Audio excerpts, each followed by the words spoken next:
Nanny fired for noticing the signs everyone ignored and saved the billionaire's daughter. Emily Thompson felt her world collapse when Jonathan Mitchell screamed in her face that she had stolen the diamond necklace of his late wife.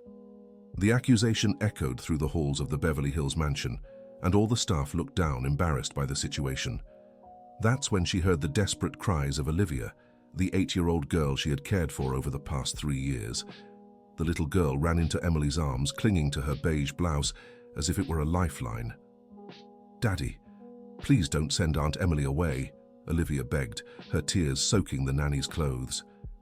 "Olivia, go to your room now," Jonathan ordered, adjusting his navy blue suit tie. "Emily betrayed our trust.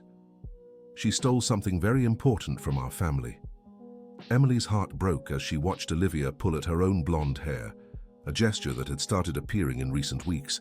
It was a sign she had noticed with growing concern, but had never been able to properly discuss with the girl's father. "Mr. Jonathan, I would never steal anything from this house. Olivia is like a daughter to me," Emily said, trying to stay composed. "Enough lies," the businessman exploded. "The necklace was in your closet. The security team found it. You have 5 minutes to leave my property before I call the police." Olivia clung even tighter to the nanny, her small fingers digging into the fabric. Emily noticed the girl was trembling, and her blue eyes held a panic that went far beyond the simple sadness of a goodbye. "Aunt Emily, don't leave me alone," the girl whispered in the nanny's ear. At that moment, Emily realized something no one else had noticed. Olivia wasn't just sad about her leaving. The child was showing signs of severe anxiety that had been gradually worsening. Over the past few months, Emily had observed subtle changes in the girl's behavior. Olivia had started eating less, sleeping poorly, and developing small compulsive rituals like arranging and rearranging her toys in the same exact order. "Olivia, Daddy has to work. You'll be fine," Jonathan said impatiently, not even looking at his daughter. Emily kissed the girl's forehead and softly promised she would always remember her. As she walked away, she saw Olivia shrink into the corner of the room, hugging her knees and rocking back and forth. The repetitive motion sent a chill down Emily's spine. It was the exact same behavior her older sister Sarah had shown as a child after their parents' traumatic divorce. Emily knew the signs of a child in deep emotional distress. 2 hours later, Emily was in her small home in Glendale, still trying to process what had happened. She had dedicated 3 years of her life to that family, caring for Olivia ever since the girl's mother had died in a car accident. Dear listener, if you're enjoying the story, don't forget to like and especially subscribe to the channel. It helps us a lot as we're just starting out. Now back to the story. The phone rang. It was Dorothy, the cook at the Mitchell household. "Emily, my dear, what an awful situation. We all know you would never do such a thing," the 60-year-old woman said, her voice heavy with sadness. "Dorothy, how is Olivia?" Emily asked, worried. "Oh, my dear, that poor girl hasn't stopped crying. She's locked herself in her room ever since you left. She wouldn't even come down for dinner. The boss didn't even care. He just left straight for an important meeting." Emily felt a sharp pang in her chest. Jonathan Mitchell always put business first, even when it came to his only daughter. The emotional absence of the father was a factor Emily had identified as harmful to the girl's development. "Dorothy, can you keep an eye on Olivia for me? Call me if anything strange happens." "Of course, dear. But why are you so worried?" Emily explained the signs she had noticed: the increasing isolation, the compulsive rituals, the loss of appetite, and especially the hair pulling and rocking when anxious. "Oh my goodness, Emily, I hadn't noticed any of that. The boss hired a new nanny to start tomorrow, a very strict German woman with excellent references." Emily hung up with a lump in her throat. She knew Olivia better than anyone. The girl was sensitive, affectionate, but also deeply insecure. Losing her mother had left deep scars, and the distant relationship with her father only made things worse. The next morning, Emily woke up thinking about Olivia.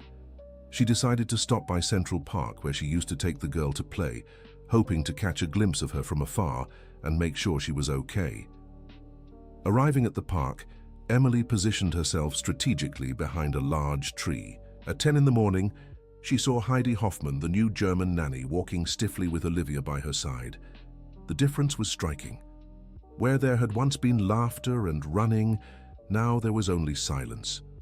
Olivia walked with her head down, none of the liveliness she'd always shown. Her clothes were immaculate, but she looked like a lifeless doll. Heidi sat on a bench and immediately pulled out her phone, completely ignoring the girl. Olivia stood beside her, unsure what to do. Emily watched as the child began the rocking motions that worried her so much. "Olivia, stop that right now," Heidi snapped, without even looking up from her phone. "You're not a baby to be rocking like that." The girl froze, clearly frightened. Emily saw Olivia bite her lower lip until it bled, another troubling sign that had appeared recently. Half an hour later, Heidi stood abruptly. "Let's go. Your father said you have piano practice today." Olivia didn't respond, just followed the nanny like an obedient little robot. Emily noticed the girl had started pulling out small clumps of hair the whole time they'd been in the park. That afternoon, Emily got another call from Dorothy. "Emily, I'm really worried. Olivia didn't eat anything at lunch, nothing at all. That German woman said it's normal, that spoiled children need discipline. Dorothy, can you talk to Mr. Jonathan? He left for New York City this morning. Won't be back until Friday, said the German woman can handle any problems." Emily hung up with a heavy heart. It was only Tuesday, and Jonathan would be gone for 3 whole days. During that time, Olivia would be completely alone with someone who didn't understand her emotional needs. On Wednesday, Emily returned to the park. This time, Olivia looked even worse. The girl had dark circles under her eyes and was noticeably thinner. While observing, Emily saw Olivia compulsively scratching her arms. When Heidi got distracted with her phone again, Emily discreetly approached Mrs. Jenkins, the popcorn vendor she knew well. "Jenkins, can you do me a favor?" The 50-year-old woman nodded, curious. "Offer some sweet popcorn to that little blonde girl over there, and if she says anything, let me know later." Mrs. Jenkins walked up to Olivia with a warm smile. "Hi, sweetheart. Want some popcorn?" Olivia looked up for the first time since Emily had been watching. The girl nodded, but as she reached for the popcorn, Heidi appeared. "Olivia doesn't eat junk food on the street," she said coldly. "Come on, let's go home to practice piano." Emily saw Olivia begin to tremble. It was as if all the pent-up anxiety was exploding. The girl started rocking again, this time more intensely. "Stop that right now," shouted Heidi. "You're making a scene." But Olivia couldn't stop. The movement had become a way to cope with overwhelming anxiety. Emily recognized this pattern because she had seen her sister go through the same thing years ago. Heidi grabbed Olivia's arm tightly and pulled her toward the park gate. The girl began to sob quietly, a sound that broke Emily's heart. That night, Dorothy called in tears. "Emily, I can't bear to see this child suffering anymore. She's doing strange things. She's pulled out so much hair that there's a small bald spot on the back of her head. And today I found blood in her bathroom sink." "Blood?" Emily was alarmed. "She was biting her own arms, Emily. Her arms are covered in tooth marks, and the German woman, she doesn't care, says it's just a rich kid's tantrum." Emily didn't sleep that night. All the signs she had been observing pointed to a child in severe emotional distress. Olivia was developing self-harming behaviors as a way to cope with emotional pain she couldn't express in words. On Thursday morning, Emily made a decision. She would go to the park again, but this time she'd bring her sister Sarah, who worked as a child psychologist. "Emily, based on the symptoms you're describing, this child is showing clear signs of anxiety disorder and possible childhood depression," Sarah explained when they arrived at the park. "Self-harm is a cry for help." When Olivia arrived with Heidi, Sarah observed the girl with a professional eye. Within minutes, she identified several concerning behaviors. "Look how she avoids eye contact, how her shoulders are tense, and notice the repetitive hand movements," Sarah whispered to Emily. "This child is in deep psychological distress." Heidi, as usual, was distracted by her phone. Olivia stood still in the middle of the park, looking lost and helpless. Suddenly, the girl tripped over a rock and fell to her knees. Instead of crying or asking for help, Olivia just stayed there, kneeling on the ground, staring blankly at her hands. It was as if she had given up on everything. "This isn't normal," Sarah murmured. "An 8-year-old should react to a fall. She's in a state of emotional dissociation." Emily couldn't take it anymore. Forgetting all caution, she ran to Olivia and helped her up. The girl looked at her with wide eyes as if seeing a ghost. "Aunt Emily?" Olivia whispered, her voice weak and hoarse. "Hi, sweetheart," Emily said, gently brushing the dirt off Olivia's knees. "Did you come back to get me?" the girl asked, and her words made Emily cry. At that moment, Heidi noticed the situation and rushed over. "What are you doing here? Mr. Mitchell told me you were fired for stealing." "I was just helping a child who fell," Emily replied calmly. "Olivia, come here now," Heidi ordered. But Olivia didn't move. She clung to Emily's shirt, just as she had on the day of the firing. "I want to go with Aunt Emily," Olivia said, her voice gaining strength for the first time in days. "That's impossible. We're going home right now." Sarah stepped forward then, introducing herself professionally.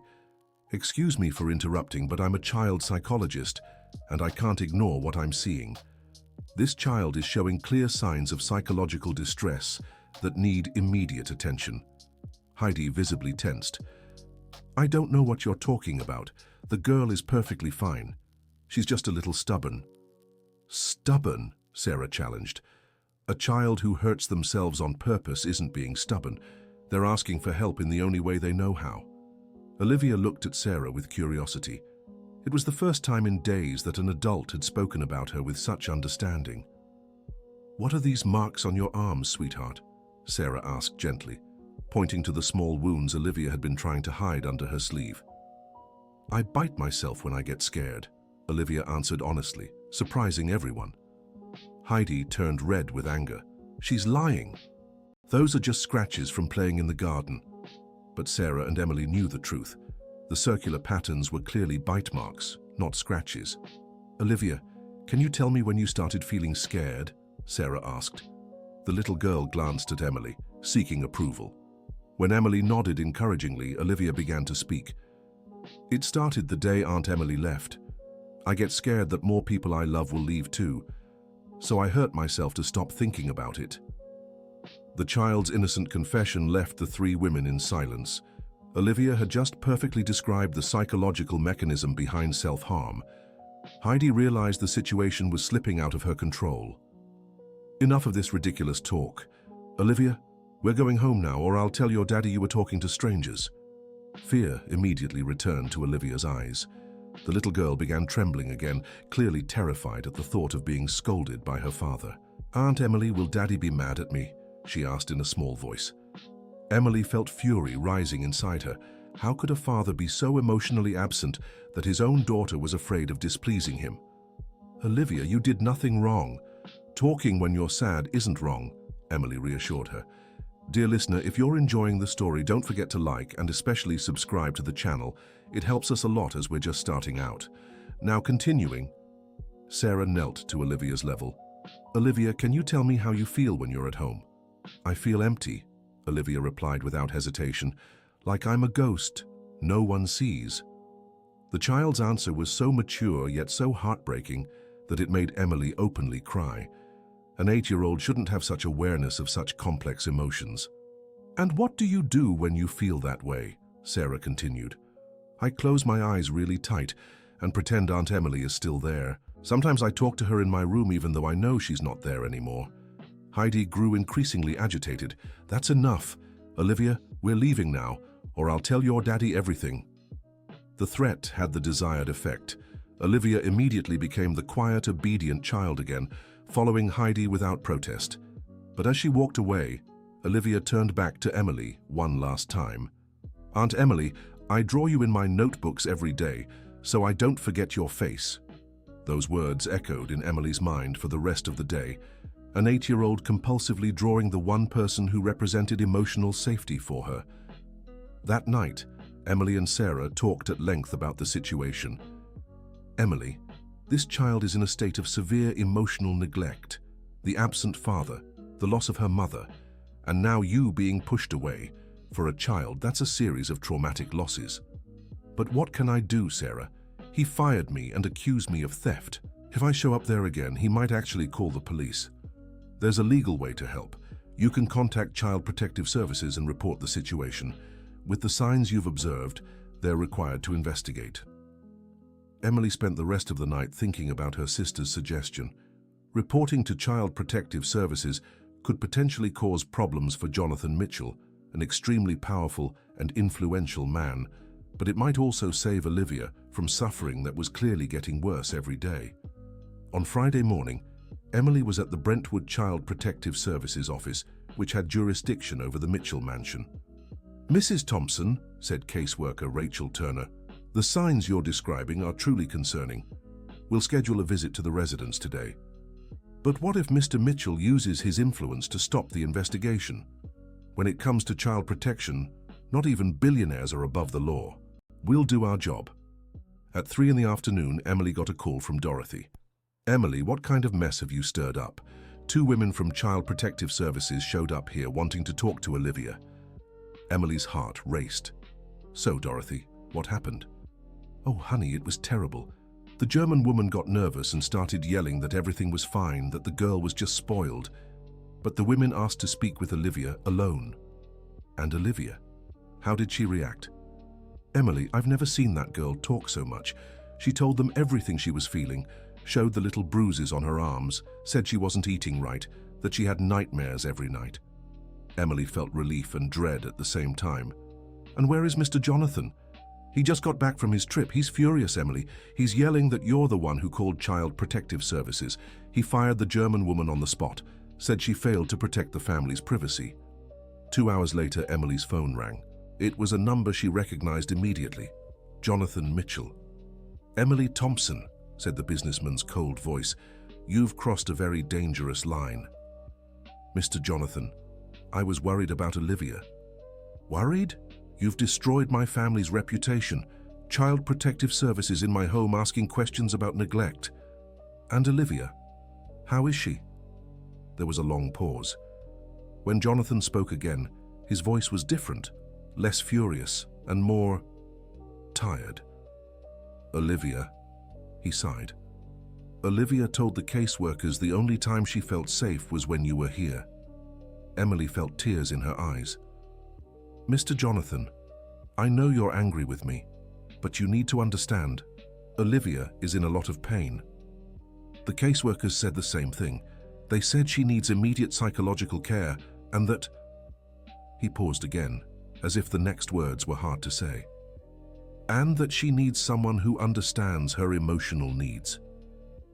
"Mr. Jonathan, can I ask you something?" "Go ahead. Do you really believe I stole your wife's necklace?" There was a long silence. So long that Emily thought the call had dropped. "Emily," Jonathan finally said, "I found the necklace today." Emily's heart nearly stopped. "You found it?" "It was hidden in Olivia's dollhouse, in her room. She had hidden it there." Emily's legs felt weak.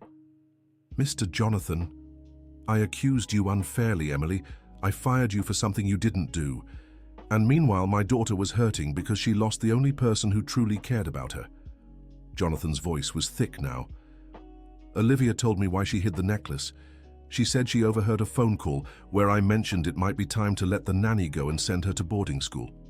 Emily closed her eyes, imagining the desperation of an 8-year-old trying to protect the only source of love and safety she had in her life. "So she hid the necklace in your closet so you'd leave before I could send her away from home." The child's logic was both touching and devastating. Olivia had sacrificed Emily to save herself from even greater abandonment. "Mr. Jonathan, Olivia needs professional help. She's developed very harmful coping mechanisms." "I know. I've already scheduled an appointment with a child psychologist for Monday. And Emily, I need to ask you something." Emily waited. Would you consider coming back? Olivia needs you. And I need to learn to be a better father." Emily felt her chest grow warm, but she knew it couldn't be that simple. "Mr. Jonathan, if I come back, some things need to change. Olivia needs routine, emotional presence, security. She needs to know the people she loves won't just disappear from her life." "I understand. What do you propose?" "First, family therapy, not just for Olivia, but for both of you. Second, you need to commit to spending at least 2 hours a day with her. No phone, no work, just father and daughter. Jonathan was silent for a moment. "And third?" he asked. "Third, never make decisions about Olivia's life without talking to me first. I've known this girl for 3 years. I can tell when she's okay and when she's hurting. Emily, do you accept these conditions?" "I do, but with one last demand." "What?" "I want an official apology, not just to me, but in front of Olivia. She needs to understand it's not her fault that I left." On Saturday morning, Emily was back at the Mitchell mansion. When the doorbell rang, it was Dorothy who answered, beaming. "Emily, I'm so glad you're back, dear." "Where's Olivia, Dorothy?" "In her room. She hasn't left since last night. I don't think she believes you're really coming back." Emily climbed the familiar stairs, a mix of anxiety and hope in her chest. When she reached Olivia's room, she knocked softly. "Olivia? It's Aunt Emily." Silence. "Can I come in, sweetheart?" "Aunt Emily," came a small, hesitant voice from inside. "Yes, it's me. May I come in?" The door opened slowly and Emily saw Olivia for the first time in a week. The girl was noticeably thinner, with dark circles under her eyes and a small bald patch on her scalp where she'd pulled out her hair. But when their eyes met, Olivia smiled for the first time in days. "You really came back." Emily knelt to meet the girl's height. "Yes, I did. And I'm not leaving again." Olivia threw herself into Emily's arms, crying with relief. "I thought you'd never want to see me again because I hid Mommy's necklace." Emily held Olivia tightly, feeling the girl's thin, fragile body in her arms. "Olivia, look at me," she said, cupping the child's face in her hands. "You didn't do anything wrong. You were scared, and you did what you thought would protect you. I understand, and I'm not mad at you. But is Daddy mad?" Daddy was confused and worried. But now he understands what happened. And you know what? He wants to talk to us now." Olivia tensed. "Is he going to send me to a school far away?" "No, sweetheart. He promised he wouldn't. And you know why? Because he finally realized how much you and I mean to each other." At that moment, Jonathan appeared in the doorway. He wasn't the same cold, arrogant man who had fired Emily a week ago. He seemed smaller, more vulnerable. "Olivia," he said, stepping forward carefully, "Daddy needs to apologize to you." Olivia hid behind Emily, still unsure. "Daddy made a very big mistake. I let Aunt Emily go without hearing the truth. And because of Daddy's mistake, you got very sad and hurt yourself." Jonathan knelt too, level with them both. "Emily," he said, looking directly into her eyes, "I apologize for accusing you of something you didn't do. You cared for my daughter with love and dedication, and I treated you unfairly and cruelly." Emily nodded, accepting the apology. "And Olivia," Jonathan continued, now looking at his daughter, "Daddy promises that from today on things will be different. I'll spend more time with you. We'll talk about everything, and I'll never make big decisions without listening to you first." Olivia slowly stepped out from behind Emily. "Daddy, do you promise Aunt Emily won't leave again?" "I promise, Princess. Aunt Emily will keep taking care of you for as long as she wants, and for as long as you need her." Olivia looked at Emily, who smiled encouragingly. "Daddy," Olivia said in a small voice, "I'm sorry for hiding Mommy's necklace." Jonathan opened his arms, and Olivia ran to him. It was the first time in months Emily had seen father and daughter truly embrace. "You don't have to apologize, Olivia. You're just a child, and you were scared. The one who needs to apologize is me for not being there as a father." Dear listener, if you're enjoying the story, don't forget to like and especially subscribe to the channel.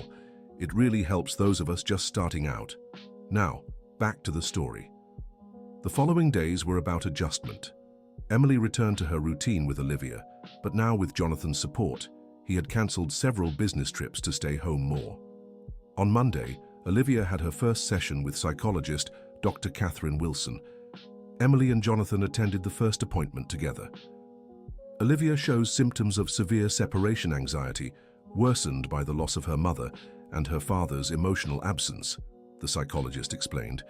The self-harming behaviors are maladaptive coping mechanisms she developed to deal with the pain. "How long will it take for her to get better?" Jonathan asked, genuinely concerned. "With proper support, regular therapy, and most importantly, emotional stability at home, Olivia can fully recover. but it will be a gradual process. Over the following weeks, Emily noticed slow but steady changes in Olivia. The girl stopped pulling her hair, began eating better, and the nightmares lessened. But the most significant change was happening in Jonathan. The businessman had completely rearranged his schedule to be present in his daughter's life. "Aunt Emily," Olivia said one afternoon as they baked cookies in the kitchen, "Daddy asked me today what I wanted to do this weekend. He'd never asked me that before." "And what did you say?" "I said I wanted to have a picnic in the park with you and him, all three of us together." Emily smiled, feeling genuine happiness. This was exactly the kind of family moment Olivia had lost when her mother passed away. The following Saturday, the three of them were in Central Park. Jonathan, who had once only worn expensive suits, was dressed casually, pushing Olivia on the swing while Emily prepared sandwiches. "Hiya, Daddy!" Olivia shouted, laughing for the first time in months. Emily watched the scene with tears in her eyes. It was amazing how a child could transform when given the love and attention they needed. "Emily," Jonathan said, walking over as Olivia played on the slide, "I wanted to thank you again." "For what, Mr. Jonathan?" "For not giving up on Olivia, for seeing what I was blind to, for fighting for her even when I treated you badly." Emily looked at Olivia, who was now playing with other children, laughing and finally seeming like a real 8-year-old girl. "Mr. Jonathan, can I ask you a personal question?" "Of course." "Why did you become so distant from Olivia after your wife died?" Jonathan sighed, looking down at his hands. I think I was afraid to get close to her and lose her too. It was easier to focus on work, on things I could control. And now? Now I understand that losing someone we love is always a possibility, but wasting the time we have out of fear of loss is the real tragedy." A month later, Emily was organizing Olivia's room when she found a notebook under the bed. It was the notebook Olivia used for drawing. Curious, Emily opened it. The first pages were filled with drawings of her, just as Olivia had described in Central Park. But as the pages went on, drawings of Jonathan began to appear too. In the most recent ones, there were figures of 3 people: Emily, Olivia, and Jonathan, always together, always smiling. "Aunt Emily, you found my sketchbook," Olivia said, appearing at the bedroom door. "Sorry, sweetheart, I was tidying up and ended up seeing it. It's okay. Do you want to see my favorite drawing?" Olivia took the notebook and flipped to the last page. There was a colorful drawing of a house with 3 people in front: a brunette woman in a beige blouse, a blonde girl in a white dress, and a tall man in a suit. Beneath the drawing, in Olivia's childish handwriting, it read, "My family." "Olivia, this drawing is beautiful," Emily said, touched. "It's us, Aunt Emily. You, me, and Daddy. Now we're a real family." That night, after putting Olivia to bed, Emily went downstairs to the living room where Jonathan was working on his computer.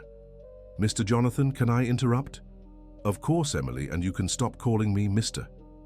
"Jonathan is fine." Emily smiled and sat in the armchair across from him. "Jonathan, I wanted to show you something." She handed him the sketchbook. Jonathan silently flipped through the pages, observing the progression of Olivia's drawings. When he reached the last one, the family portrait, his eyes filled with tears. "She drew us as a family," he said, his voice choked. "Jonathan, can I tell you something Olivia said to me today?" "Of course." "She said that now, when she goes to sleep, she doesn't have to pretend I'm there anymore. Because she knows when she wakes up in the morning, I really will be there." Jonathan closed the notebook and looked at Emily. "Emily, I know you came here to work as a nanny, but you've become so much more than that. You became the person who saved my daughter when I couldn't see she needed help." "Jonathan, Olivia has always been a special girl. She just needed to feel loved and safe. And you taught me how to do that. You taught me how to be a father again."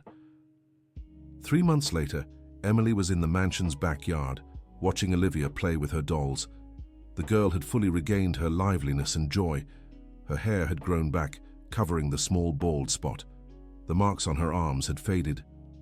Jonathan came home from work early, as had become his habit. "Daddy!" Olivia shouted, running to hug him. "Aunt Emily taught me how to make brigadeiros today." "Really? And how did they turn out?" "Delicious! I saved some for you." Emily watched the interaction between father and daughter with satisfaction. Jonathan had truly changed. He was now actively involved in Olivia's life, knowing her preferences, her fears, her dreams. "Emily," Jonathan said, walking over, "can I talk to you for a minute?" They stepped away so Olivia wouldn't hear. "Emily, I've been thinking, Olivia turns 8 next week. I know I'm already planning the party. How about we do something different this year? How about a small, intimate family celebration?"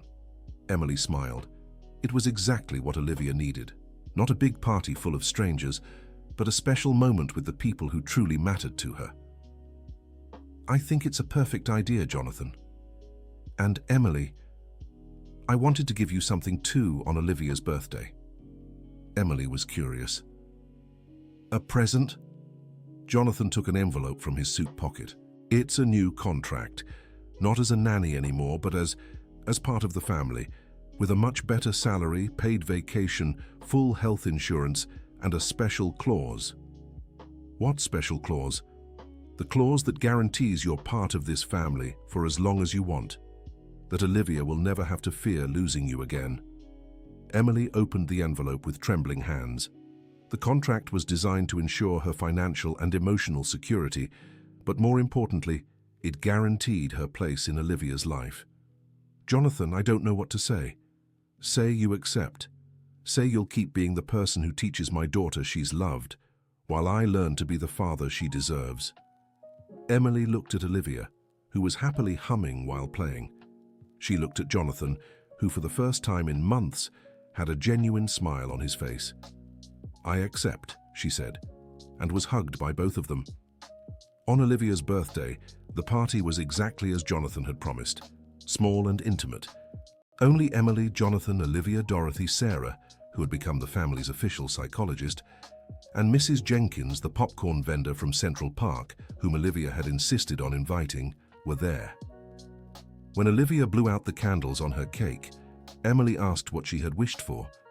"I wished for our family to stay together forever," Olivia replied with a radiant smile. "And do you think your wish will come true?" Jonathan asked. Olivia looked at Emily and her father.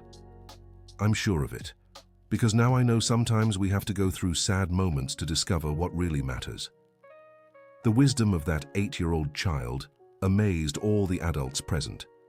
Olivia had been through a traumatic experience, but with love and proper support, she had grown into an even stronger and more sensitive person. 6 months later, Emily was helping Olivia with her homework when the girl stopped writing and looked at her seriously. "Aunt Emily, can I tell you a secret?" "Of course, sweetheart." "At first, when you left, I had terrible nightmares. I dreamed that everyone I loved would disappear forever." Emily's heart ached as she remembered that difficult time. "And do you still have those nightmares?" "No. Now I dream that we're a happy family, and when I wake up, it's true." Emily hugged Olivia, amazed at how resilient children can be when given the right love and care. "Olivia, you're such a brave girl. You went through hard times and managed to overcome them." "Aunt Emily, do you think other kids go through what I did?" Olivia's question surprised Emily. It was remarkable how the experience had deepened the girl's empathy. "Unfortunately, yes, sweetheart. Some children feel alone and sad like you did. Then when I grow up, I want to help those kids. I want them to know there's always someone who cares." That night, Emily told Jonathan about her conversation with Olivia. "She wants to help other kids who are going through the same thing," Emily said. Jonathan thought for a moment. "You know, Emily, maybe that's a good idea. What if we started a social project? A foundation to help children dealing with emotional abandonment?" Emily was surprised by the suggestion. "You'd do that?" "Of course, Olivia taught me there are things more important than money, and if our experience can help other families, why not?" A year later, the Olivia Foundation was up and running. Jonathan had invested a significant portion of his fortune into the project, which offered free psychological support for children and families in emotionally vulnerable situations. Emily had become the project coordinator, using her experience to train other caregivers to recognize signs of childhood distress. Olivia, now 9 years old, participated in age-appropriate activities at the foundation, reading stories to younger children and helping with charity events. "Aunt Emily," Olivia said during one of these events, "do you remember when I felt invisible?" "I sure do, sweetheart. Sometimes I look at these kids here and see they feel the way I used to, but now I know I can help them feel seen." Emily watched Olivia interacting with a 5-year-old girl who had recently arrived at the foundation. The little girl was shy and withdrawn, but Olivia managed to make her smile by offering a drawing she had made especially for her. "Jonathan," Emily said, walking up to him, "look at what your daughter is doing." Jonathan watched Olivia with pride and emotion. "She's turned into an amazing girl, hasn't she? She always was amazing. She just needed people who could see that in her. Emily, can I tell you something?" "Of course." "Before all this happened, I thought being a successful father meant giving my daughter everything materially. Expensive cars, designer clothes, prestigious schools. And now I know being a successful father means truly knowing my daughter, understanding what makes her laugh, what makes her sad, what her dreams and fears are." Emily smiled, remembering the cold and distant man Jonathan had been a year and a half ago. "You've become exactly the father Olivia always needed. But I only managed it because you taught me. You showed me how to really see my own daughter." That night, after putting Olivia to bed, Emily and Jonathan were in the living room discussing plans for the foundation when Olivia appeared in her nightgown. "Daddy, Aunt Emily, I couldn't sleep." "What's wrong, sweetheart?" Jonathan asked, concerned. "It's nothing bad, I was just thinking about how much our lives have changed." Olivia sat on the couch between them. "Do you remember how I used to be, when I hurt myself and wouldn't talk to anyone?" "We remember," Emily said softly. "I was thinking that if that hadn't happened, maybe Daddy would never have learned to really pay attention to me, and maybe we wouldn't have started the foundation to help other kids." Olivia's emotional maturity always surprised the adults around her. "So you think going through that was a good thing?" Jonathan asked. "It wasn't good to feel sad and alone, but it was good to learn that when people truly love each other, they fight for one another." Olivia looked at Emily. "Aunt Emily fought for me when I couldn't fight for myself." Then she turned to Jonathan. "And Daddy learned that working hard isn't the same as taking good care of your family." "And what about you, Olivia? What did you learn?" Emily asked. "I learned that sometimes things get really hard before they get better, but if you don't give up, there's always a chance for everything to turn out right." Emily and Jonathan exchanged glances over Olivia's head, both moved by the girl's wisdom.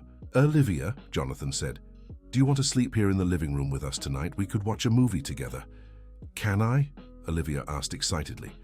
"Of course, sweetheart," Emily said. "How about we pick a movie about families?" "Good idea," Olivia agreed. "But it doesn't have to be a movie family. Our family is better than any movie." As they watched the film, Olivia fell asleep between Emily and Jonathan. The two adults stayed awake a little longer, just watching the girl sleep peacefully. "Emily," whispered Jonathan, "you saved my daughter. But more than that, you saved our family." "Jonathan, Olivia saved herself. She was brave enough to show she was suffering. She was brave enough to forgive. She was brave enough to give us a second chance. And you were wise enough to recognize the signs, persistent enough not to give up, and loving enough to fight for a child who wasn't even your biological daughter." Emily looked at Olivia sleeping peacefully, her blonde hair spread across the pillow, a gentle smile on her lips. "She's my daughter in my heart, Jonathan, and she always will be." 2 years later, Emily was in the mansion's garden decorating for a special party. It was the 2nd anniversary of the Olivia Foundation, and they were celebrating with all the families the project had helped. Olivia, now 11, was helping Emily hang colorful banners. "Aunt Emily, have you ever thought about how our life would be if you hadn't noticed me crying that day?" Emily stopped decorating and looked at Olivia. "Why are you thinking about that, sweetheart?" "Because a new girl arrived at the foundation today. She reminded me of myself 2 years ago. She was doing exactly the same things I used to do. What do you mean? She was rocking back and forth, pulling her hair, not talking to anyone. Her parents thought it was just a tantrum. Emily felt a familiar chill. That was exactly how Olivia had first shown signs of distress. And what did you do? I went to talk to her. I told her I'd felt the same way before. I said she wasn't alone. And did she talk to you? Not at first, but after I showed her the old scars on my arms and explained that I was okay now, she started crying. Then she told me her parents are getting divorced and she's afraid of having to choose who to live with. Emily hugged Olivia, proud of the girl's sensitivity and wisdom. You did the right thing, sweetheart. Sometimes we need to show our scars so others know healing is possible. Aunt Emily, do you think I'll be a good psychologist when I grow up? The question surprised Emily. Olivia had decided the month before that she wanted to study psychology to help children professionally. I think you'll be an exceptional psychologist, Olivia. You understand children's pain because you've been through it. You know it's possible to overcome because you've overcome it yourself. Jonathan appeared in the garden, having left work early as he always did since their family life had changed. How are my favorite girls? He asked, hugging them both. Dad, I was telling Aunt Emily about the new girl at the foundation, Olivia said. Ah, yes, Madison. I spoke with her parents today. They're starting family therapy next week. That's good, Olivia said. She'll be okay, won't she? She definitely will, sweetheart, especially with you as her friend. You have a special gift for helping other children. Dad, can I ask you something? Of course. Do you regret sending Aunt Emily away that day? Jonathan grew serious for a moment. For Olivia, that was the biggest mistake of my life. But you know what I learned? What? I learned that sometimes we need to make big mistakes to learn how to do things right. If I hadn't made that mistake, maybe I never would have learned how to be a real father. Olivia nodded thoughtfully. It's like Aunt Emily always says, sometimes bad things happen to teach us good things. That afternoon, during the foundation's party, Emily watched the many families gathered. They were families who had gone through crises like theirs and were now rebuilding their relationships. There was Mr. Robert, a widower who had learned to emotionally connect with his 2 teenage children. There was Mrs. Jennifer, a single mother who had developed anxiety issues and was learning to take care of herself so she could better care for her children. There was little Madison, the girl Olivia had mentioned, playing shyly with other children, while her parents spoke with the psychologists from the foundation. Emily, said Sarah, approaching. Did you see how Olivia is interacting with the other kids? Emily watched Olivia, who was at the center of a group of children, telling stories and making everyone laugh. She has a natural talent, Sarah continued. The kids instinctively trust her. It's because she's been through what they're going through, Emily replied. She understands their pain in a way no adult can. Emily, can I ask you something? Of course. 3 years ago, could you have imagined your life would take this turn?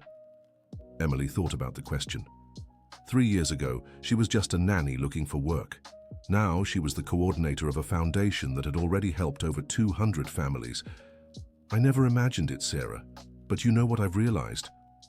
What?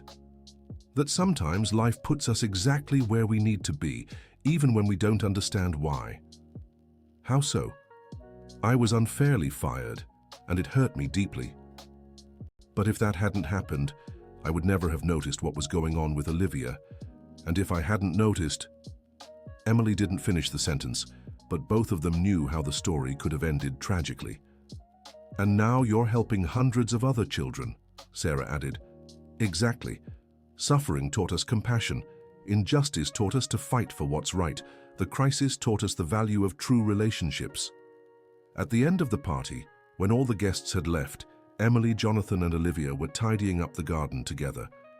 Daddy, Aunt Emily, Olivia said, can I tell you something? Of course, sweetheart, they both replied at the same time. Today, when I was talking to the other kids, I realized something. What? Emily asked. I realized our story isn't just about how I was sad and then happy again. No? Jonathan asked, curious. No. Our story is about how people who love each other can save one another. Emily and Jonathan exchanged glances, once again amazed by Olivia's emotional depth. How do you mean, sweetheart? Emily asked. Aunt Emily saved me when I was hurting myself. But I saved Aunt Emily too, didn't I? How did you save me? Emily asked, intrigued. You once told me that taking care of me gave your life a new purpose, that meeting me taught you that you wanted to work helping children. It was true. Before meeting Olivia, Emily had worked as a nanny just out of financial necessity. It was through Olivia that she discovered her true calling. And I saved Daddy too, Olivia continued. How did you save me? Jonathan asked. You said it yourself. Before you almost lost me, you didn't know what was truly important in life. You worked so much, you forgot how to be happy. Jonathan nodded, remembering the empty, workaholic man he had once been. So that's what our story is about, Olivia concluded. About how when we truly love, we save each other.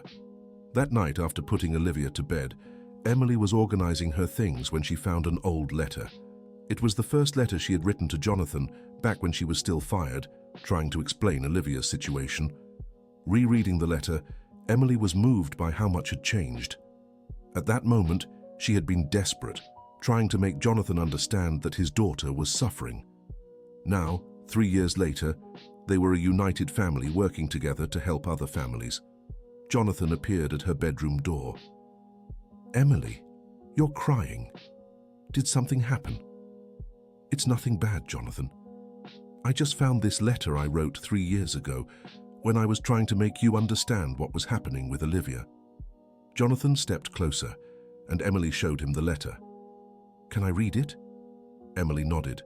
Jonathan read silently, and his eyes welled up with tears. Emily, this letter. You described exactly what was happening to her. How could I ignore such clear signs? Jonathan, you were dealing with your own pain, the loss of your wife, the pressure of work, the fear of getting close to Olivia and losing her too. Sometimes, when we're hurt, we can't see the pain of others. But you did. Even after being unfairly fired, even after being accused of theft, you kept caring for her. Because I loved her, Jonathan. And when you truly love someone, you can't just stop caring. Jonathan carefully tucked the letter away. Emily, can I keep this? Why? I want to frame it and hang it in the Foundation's office to remind everyone that sometimes it takes courage to speak the truth, even when no one wants to listen. That's a good idea. It might help other parents recognize when someone is trying to help their children. 5 years later, Emily was in her office at the Olivia Foundation reviewing annual reports. The foundation now served over 1,000 families a year and had become a national reference in child mental health care. Olivia, now 16, was a regular volunteer and had developed a special mentorship program for teens in emotional distress. Aunt Emily, Olivia said, stepping into the office, can I talk to you? Of course, sweetheart. Sit here. Aunt Emily, I got my college responses today. Emily's heart raced. Olivia had applied early to psychology programs at several universities. And I got into all of them, Olivia said with a radiant smile. Emily hugged her tightly, overwhelmed with pride. I knew you would. You're the smartest, most dedicated person I know. Aunt Emily, there's something I want to ask you. Anything, sweetheart. When I graduate and become a real psychologist, will you be my professional partner? We could expand the foundation, start new projects. Tears filled Emily's eyes. Olivia, it would be the greatest honor of my life to work alongside you. Then it's a deal, Olivia said, extending her hand for Emily to shake. It's a deal, Emily agreed, clasping the hand of the girl who had grown into an extraordinary young woman. End of story. Now tell us what you thought of the story and where you're watching from. If you have something to share with us, leave a sincere comment below. Do you believe Emily made the right choice by fighting for Olivia even after being unfairly fired? We'd love to hear your thoughts. Thank you so much for being here. Don't forget to like and, most importantly, subscribe so you don't miss other heartfelt stories.